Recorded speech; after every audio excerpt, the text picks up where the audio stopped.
Salut à toutes et à toutes, c'est David Rocca du blog Apprendre la peinture. Alors aujourd'hui, je vais vous parler d'une erreur que commettent 99% des gens lorsqu'ils achètent leur matériel de peinture. Ça va vous permettre d'éviter de perdre beaucoup d'argent et notamment aussi ça va vous éviter beaucoup de prises de tête. Alors en réalité, quand on veut acheter du matériel, on a dans la tête souvent l'artiste comme ça dans son atelier avec une tonne de pinceaux, une tonne de tubes de peinture, etc. Tous en dessus-dessous, etc. Et en réalité, ça c'est une immense erreur.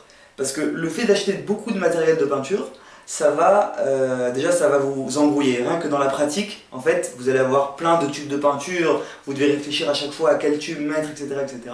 Même lorsque vous avez beaucoup de pinceaux, alors à chaque fois, selon l'effet que vous allez vouloir faire ça, vous allez tout le temps changer de pinceau, vous allez perdre énormément de temps et ça va vous prendre énormément la tête, en réalité. Donc en fait la solution, moi quand j'avais démarré la peinture, et jusqu'à aujourd'hui, en fait ça fait maintenant 14 ans que je peins, j'ai acheté en fait le minimum de matériel. Alors j'y viens tout de suite, qu'est-ce qu'il faut acheter? La question de notre vidéo. Alors premièrement parlons des pinceaux. Donc comme je vous ai dit, on a cette image là du peintre dans son atelier avec énormément de pinceaux. Et je pense que c'est une vraie perte d'argent premièrement et une vraie perte de temps au niveau de la pratique de devoir à chaque fois se demander quel pinceau etc. utiliser. Donc moi personnellement j'avais commencé comme ça et je continue toujours comme ça 14 ans après. J'ai 2 à 3 pinceaux maximum en général que j'utilise. C'est un pinceau épais, voilà je vous montre un exemple, là en ce moment c'est le pinceau que j'utilise. Un pinceau comme ceci.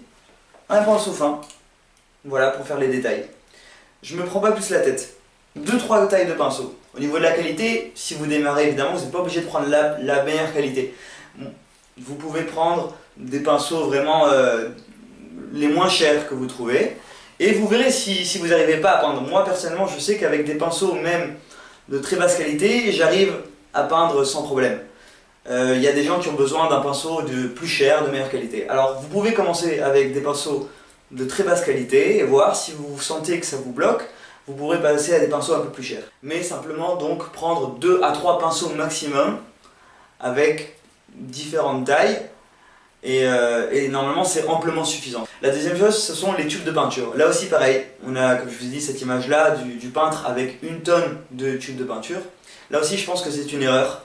Déjà bon forcément on perd pas mal d'argent. Mais au niveau même de la pratique pareil, le fait tout le temps de devoir réfléchir à quel tube prendre, etc. Et aussi, j'en parlerai dans une autre vidéo, au niveau des mélanges de couleurs. Mais ça, c'est une autre chose. C'est un autre sujet. En tout cas, ce que je veux vous dire, c'est que moi, personnellement, j'utilise depuis 14 ans 5 tubes de peinture qui me suivent 5 couleurs, qui sont les suivantes. Du rouge, du bleu, du jaune, du marron et du blanc. Voilà, ce sont les 5 couleurs que j'utilise et qui me permettent de faire toutes mes toiles. La troisième chose, c'est la palette. Alors souvent on achète une palette, etc. Il faut soi-disant, on entend parfois il faut une palette en bois, etc. etc. Moi personnellement j'utilise une assiette en plastique. Là aussi c'est suffisant. Et pour terminer, vous aurez besoin de White Spirit ou de térébenthine. Ça va vous permettre simplement de diluer, de nettoyer vos pinceaux. Donc ça vraiment c'est le matériel de base et avec lequel moi personnellement je travaille déjà depuis plus de 10 ans. Et je rajoute quasiment rien sur ce matériel là, à 95% c'est ce que j'utilise. Donc si je résume, 2 à 3 pinceaux maximum, 5 tubes de peinture, c'est-à-dire rouge, bleu, marron, jaune, blanc. Je vous détaillerai dans une autre vidéo exactement quel rouge choisir, quel bleu choisir, etc. etc. Une assiette en plastique pour ce qui est de la palette que vous pouvez réutiliser plusieurs fois. Moi j'utilise une palette par tableau, donc parfois même ça m'arrive de rester 3 semaines, 1 mois sur un tableau avec la même assiette en plastique sans problème. Et pour terminer, du White Spirit.